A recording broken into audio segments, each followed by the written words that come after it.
Bandeko, bienvenue dans votre magazine Jeunesse Congolaise au Travail TV, présenté par Wabino Pierre Moulumba. Nous sommes aujourd'hui le 3 septembre 2019. Nous allons, Bandeko, au cours de cette émission, vous expliquer le contenu du programme de gouvernement de M. Sylvestre Ilunga. Alors, depuis le 31 août dernier, son programme a été déposé à l'Assemblée nationale, comme vous le savez. Lelo Tongo Bakoyamba, Premier ministre na gouvernement na Enyonso, pour présenter ce programme au Parlement et aussi obtenir l'investiture de ce premier gouvernement, Félix Antoine Tshisekedi.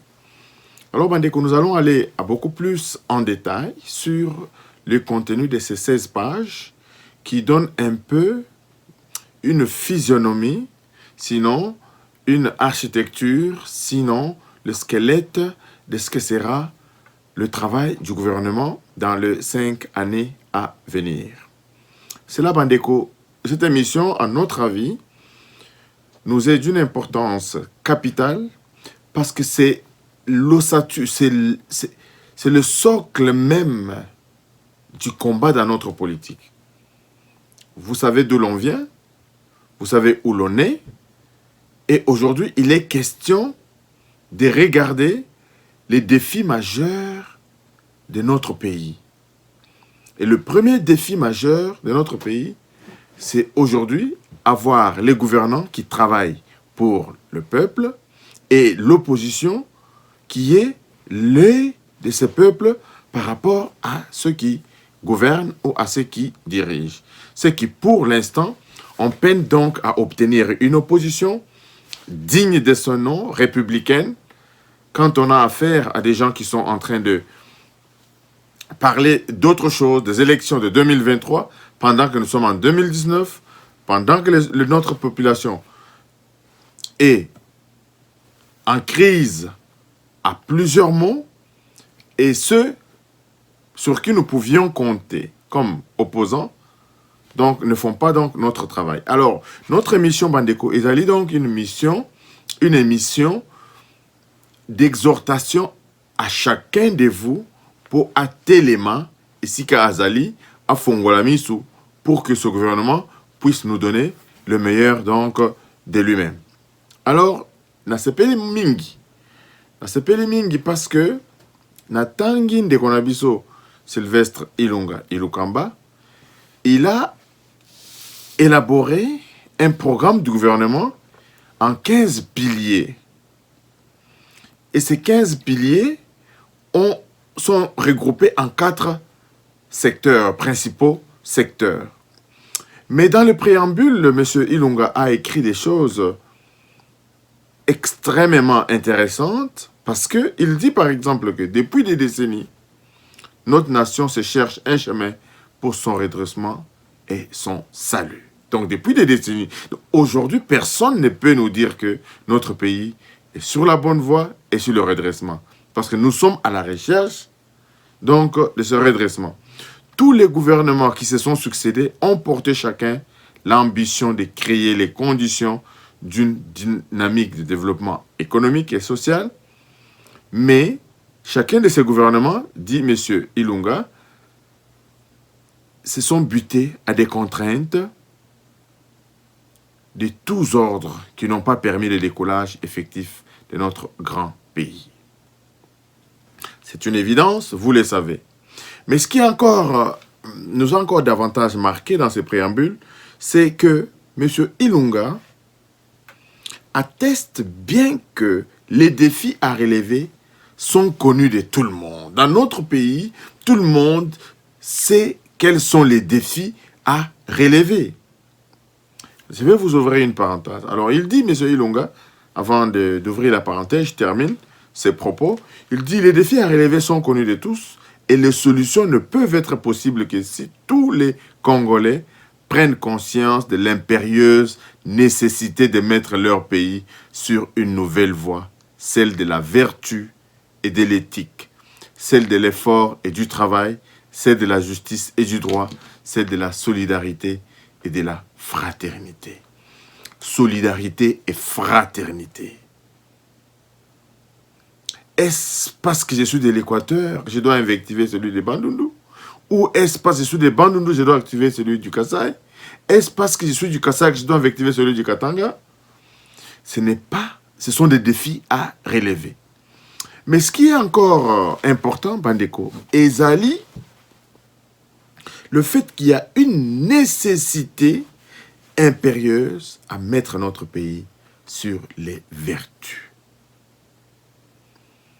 Les vertus, c'est peine à se toujours reconnaître sous on ne se reconnaît pas parce que les vertus sont presque quasi inexistantes en République démocratique du Congo. L'éthique est quasi inexistante en République démocratique du Congo. Bandeko, vous le savez très bien. Ceux qui sont censés protéger la population, je parlais de la police, tracassent cette même population.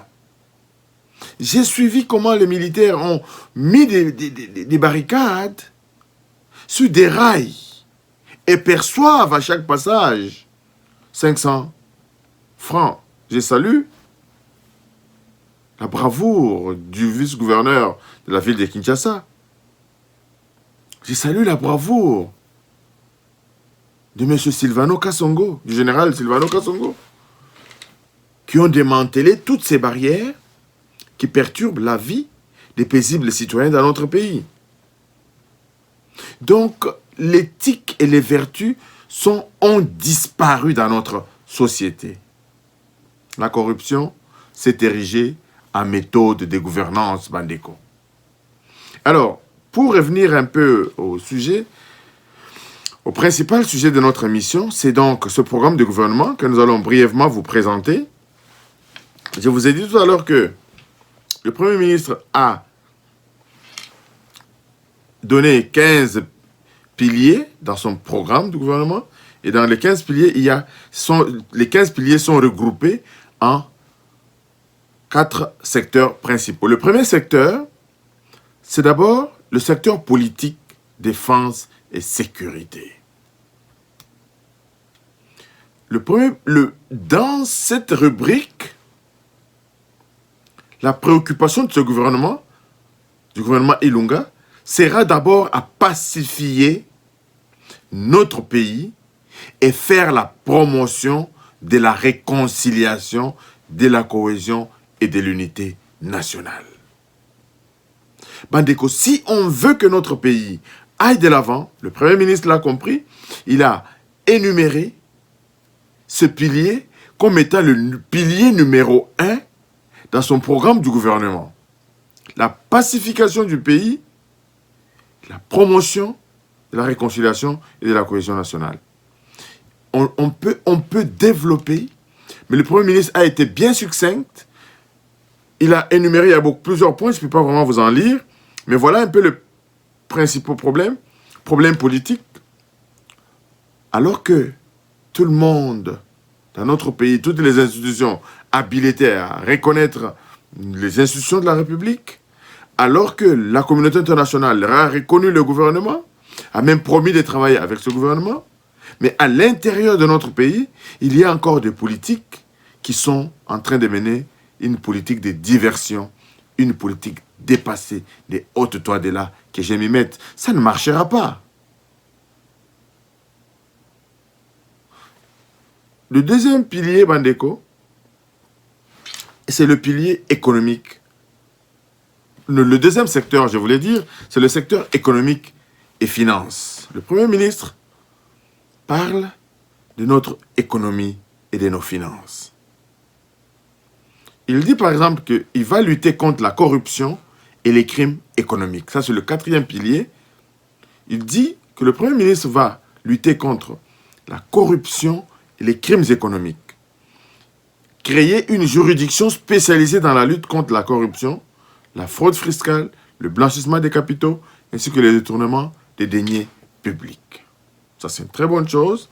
Dans le cinquième pilier, le Premier ministre il parle de l'amélioration de la gouvernance dans la gestion des ressources naturelles des entreprises, du portefeuille et des finances de l'État.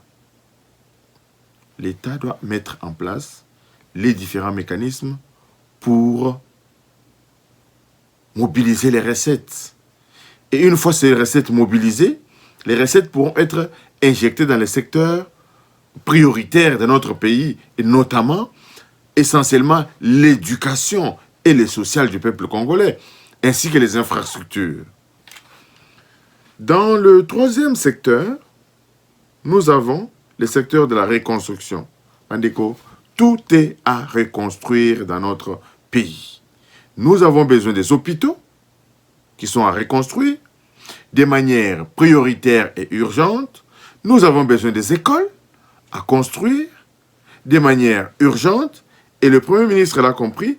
Il a donc énuméré ces secteurs dans son programme de gouvernement. Il dit, il y a quelques piliers dans ce secteur. Il y a d'abord la modernisation des infrastructures de base et l'aménagement du territoire national. Il y a la promotion et le développement des technologies de l'information et de la communication à ce 21e siècle. L'Internet s'est fait désirer encore dans notre pays, Bandeko. Nous avons encore l'électricité qui s'est fait encore désirer dans notre pays, Bandeko. Nous avons les usines de production et de distribution d'eau qui sont à l'arrêt. Un phénomène inimaginable. Nous avons encore le pilier 10, le Premier ministre dit, va lutter contre le changement climatique et la création des conditions d'un développement durable. Très important. Il ne s'agira pas de nous développer à n'importe quel prix. Il faudra que notre développement soit intégré pour un développement durable. Que tous ceux qui viennent investir dans la République démocratique du Congo, à la création des usines, etc., tiennent compte donc des conditions environnementales avant donc la création de leurs usines, etc. Le quatrième secteur et le dernier secteur, c'est le secteur social et culturel. Dans ce programme de gouvernement, le Premier ministre dit qu'il doit améliorer des conditions sociales avec comme principaux axes l'éducation, comme clé du changement et principal ascenseur social et accès aux soins de santé pour tous, ainsi que l'assurance d'une couverture de santé universelle. C'est très important. Tout Congolais devrait se faire soigner et dans de bonnes conditions. Voilà un peu ce que la vision donc, du Premier ministre sur ce plan. Le Premier ministre demande aussi dans son programme qu'il va créer un accès facile à l'emploi pour la jeunesse congolaise. L'accès aux services sociaux de base, mettre en place une politique de santé pour tous. Ce sera donc le cheval de bataille de ce gouvernement. Et le deuxième pilier dans ce secteur, c'est le développement du secteur de l'eau et de l'électricité. Bandeko, il ne s'agit pas de s'investir davantage dans la création de la production de l'électricité. Je pense qu'un équilibre doit être établi dans la distribution et la production de cette électricité. Nous n'allons pas produire l'électricité, la revendre, et cette même électricité n'est pas distribuée de manière équitable à la population congolaise. 8% de nos populations ont accès à l'électricité. Et encore, quelle électricité? Électricité, il y a l'Ikukuma, le loyer, le bi de l'estage, le loyer, le bi katani. Le 13e pilier, Bandeko, le Premier ministre a parlé dans son programme de la lutte contre la pauvreté et la marginalisation sociale. Vaincre la pauvreté et décréter la mise en œuvre de celle-ci comme cause nationale. C'est très bien. De la pauvreté, parce que nous sommes dans une... Et cette pauvreté est voulue. Parce que qu'est-ce qui alimente la pauvreté? La corruption. S'il y a pauvreté, la corruption a encore de longs jours devant elle. Promouvoir et faciliter la politique des microcrédits, notamment en faveur des femmes, des paysans, des artisans. Très bien. Le président de la République l'avait dit dans un sommet à Abuja qu'il va créer un fonds pour que les banques puissent beaucoup plus prêter aux personnes qui ont plus besoin de l'argent. Nous avons vu au niveau de FPI, il n'y avait que bateau, bazaraki déjà na bambongo, parfois même les membres du gouvernement, dans le gouvernement Kabila, qui allaient encore emprunter l'argent au FPI. On voyait encore tous ceux qui avaient déjà une situation économique plus ou moins viable, partaient encore au FPI pour demander de l'argent. Et parfois, ne même pas rembourser cet argent. Nous voulons que cette fois-ci, le Premier ministre puisse mettre l'accent sur ce fonds que le président de la République avait promis pour que les jeunes qui sortent de l'université, les jeunes qui sortent du collège, puissent avoir donc accès au crédit pour la création donc de l'entreprise ou bien de l'auto-emploi. Il y a le 14e pilier dans son programme, c'est autonomisation de la femme et promotion de la jeunesse. Évidemment, nos mamans, nos femmes, nos sœurs, nos filles doivent être autonomisées sur le plan économique. Cela, bien évidemment, engendrera donc ce phénomène de Oujana qui s'est spontanément créé dans notre pays et qui a pris vraiment des allures, même de l'ascenseur. Vous avez vu ce qui est arrivé au niveau du gouvernorat du Bas-Congo, du Congo central, je voulais dire. C'est vraiment pitoyable, Bandeko. Le 15e et le dernier pilier dans le gouvernement du Ilukamba, c'est la promotion de la culture, des arts, des sports et des centres de loisirs. Bandeko. Quand je vois que du temps de Kabila, même les espaces verts étaient vendus. Les espaces verts étaient vendus. Les terrains de football, pour Bananabiso, Babande au Tekango. On doit faire une marche arrière pour que tous ces terrains de soccer, tous ces terrains de football qui étaient réservés à nos enfants puissent être récupérés et que les maisons construites sur ces terrains soient tout simplement détruites sans aucune forme de procès. Et dans ce secteur, le Premier ministre dit que faire la promotion de la culture et des arts congolais. Si la rumba cubaine est reconnue comme patrimoine mondial de l'UNESCO, il faudra aussi que la culture, la rumba congolaise, soit reconnue en tant que telle.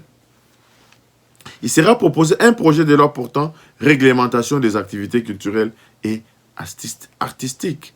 Très bonne chose. Organiser les sports et les loisirs selon les principes un esprit sain dans un corps sain, en tant que débouché social capable d'assurer l'épanouissement de l'être humain sur toute l'étendue de la République démocratique du Congo. Il y a même certains pays qui faisaient donc la crosse populaire. Parce qu'un peuple actif, c'est ce peuple qui va travailler à la production, à la génération donc des revenus, de l'augmentation du produit intérieur brut de notre pays. Un peuple amorphe, un peuple malade ne peut pas donc contribuer au développement de notre pays. Le Premier ministre l'a compris, heureusement. Et le Premier ministre veut aussi promouvoir la création des centres de formation sportive sur toute l'étendue de la République en vue de la professionnalisation du sport. Très bonne chose, très bonne vision, Bandeko. Le Premier ministre a fait son travail depuis qu'il avait été nommé le 20 mai dernier.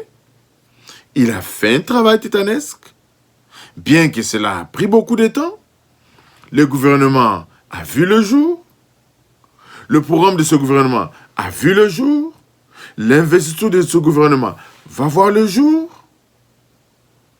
Il reste le travail de vigilance citoyenne. Et cette vigilance citoyenne est mieux exercée par une opposition républicaine qu'avait appelée de tous les vœux M. Moïse Katumbi. Donc une opposition républicaine fera en sorte que ce programme de M. Ilunga sera chaque fois à la portée de leurs mains. C'est eux qui vont, grâce à l'existence de ce rapport, faire le travail des contrôles dans tous les ministères. C'est là que l'opposition devra maintenant demander la feuille de route de chacun des ministres. Ça, c'est la feuille de route du Premier ministre, de son gouvernement. Nous devrions avoir, je m'excuse, feuille de route ministère par ministère. Et c'est le travail de l'opposition, Bandeko. Ce qui Bandeko Nabiso est l'opposition, c'est là qu'il faut maintenant travailler pour exiger de chaque ministre, sinon, exiger du Premier ministre une feuille de route pour chacun des ministres. Et le Parlement va se faire au travail pour pouvoir faire le suivi des lois, des projets qui sont donc contenus dans ce programme de gouvernement. Parce que sans une opposition responsable, sans une opposition républicaine, Bandeko, nous allons nous retrouver en 2023 sans bilan. Nous allons nous retrouver en 2023 avec ce programme non achevé, non exécuté.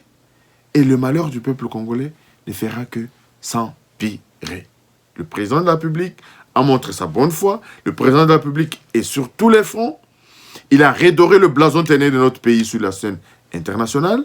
Vous avez Félix Antoine Tshisekedi qui a fait plusieurs voyages qui portent des fruits. Aujourd'hui, si le secrétaire général des Nations Unies arrive à venir au Congo, à venir organiser des conférences sur la gestion de l'Ebola au Congo, etc., cela veut dire que c'est le fruit du travail de la diplomatie du président de la République. À nos compatriotes qui passent tout le temps à critiquer les sorties. Je veux encore leur dire, Bandeko, que un pays fort est celui qui a une diplomatie forte. Un pays fort est celui qui a une économie forte. Un pays fort est celui qui a une défense forte.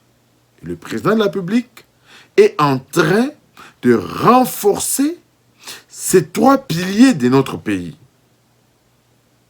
Donc, en tant que citoyens congolais, nous devons l'encourager, nous devons rester vigilants pour que les brebis galeuses qui sont autour de lui ne puissent pas faire comme les collaborateurs de M. Kabila.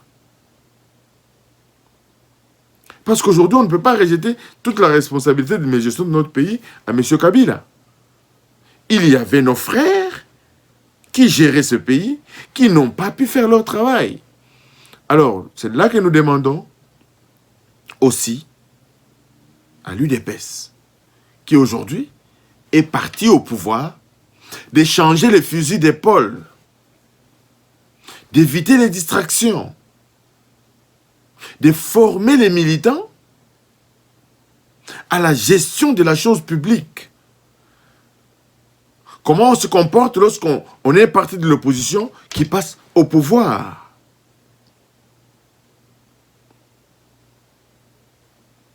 Le président de la République vient de l'UDPS.